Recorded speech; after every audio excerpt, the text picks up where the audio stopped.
Hey there, it's Lowell Wild Jr. I want to thank so many of you for providing feedback to last week's video. I think it's the most feedback we've ever gotten from a single video. Whether it was the new E&M coding and the questions surrounding that, or many of you who are thinking about changing EHRs and you want to know what we're changing to. Well, I'm going to tell you, I wasn't planning on doing it this soon in the spring, but I'm going to tell you what we're changing to at the end of this video if you want to stay tuned. This week, I want to talk about something I did last week. Last week, I had an executive retreat with the high-level people within our organization. Our Chief Operating Officer, our Director of Finance, our Director of Human Resources, and our Head of Business Development and me got together for several days where we really worked on the business. We didn't talk about the day-to-day fires that we were trying to put out, all the things that were coming and going on a day-to-day basis. We really spent time focusing on the business. We talked about our 2021 goals and are we achieving them after the first quarter. We looked at what we were thinking about for 2022, 2025, and beyond. And we really looked at the things in all aspects of our organization, the operations, the finances, the human resources, the physicians, the employees. What are the services that we want to provide better to our patients? Where are our opportunities to provide better care to our patients and be a more fiscally responsible company to provide more financial upside to all the owners in the organization, thereby also being able to invest in more things for our organization and provide a better workplace for the people who work for us.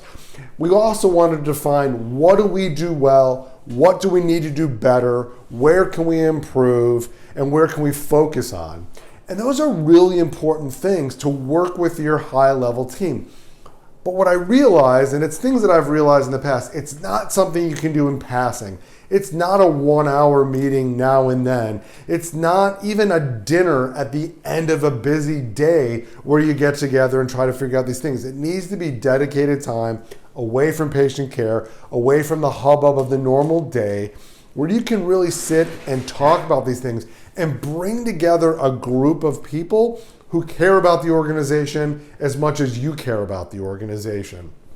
So some things that I'd like you to think about is figuring out who on your team are the right people to assemble. It may be partners, it may be other doctors, it may be spouses, and it hopefully is some leaders within your organization. And it can't be a big group. For me, it was 5 people, and I thought that was a big enough group. In some cases, it might be a little bit bigger, and it might be a little bit smaller, but you don't want to have it such a big group that nothing gets accomplished. I put together a really defined agenda that I had thought about for weeks in advance, and I put time limits on each topic so that we were covering them in a very efficient manner, and we weren't just kind of going on tangents. But what I would say to you is think about this and making sure you put the time aside and schedule it. Put patients aside, put everything else aside so that you're scheduling on really working on the business with those people who can help define and make a difference for you going forward. And I promise you, it will pay dividends in the future. So for those of you who have asked, what is the EMR that we're switching to? I can tell you that I've been looking at things for the last 2 years, and I've looked at all of the major companies and a lot of the lesser named companies out there. And after that, and we had a lot of our team working at, we had doctors, we had other operational, IT, financial, revenue cycle, call center. We had all these people looking at, and we have decided on what is not just the best for us, it is head and shoulders better than anything else we looked at.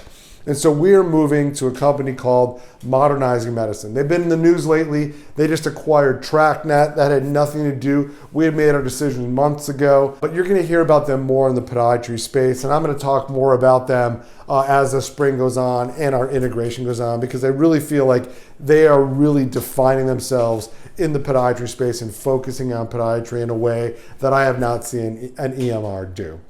So work on you working on your business, getting the team together and getting off site or something to really work on it. And I promise you, it's going to pay dividends in the future. Have a great week.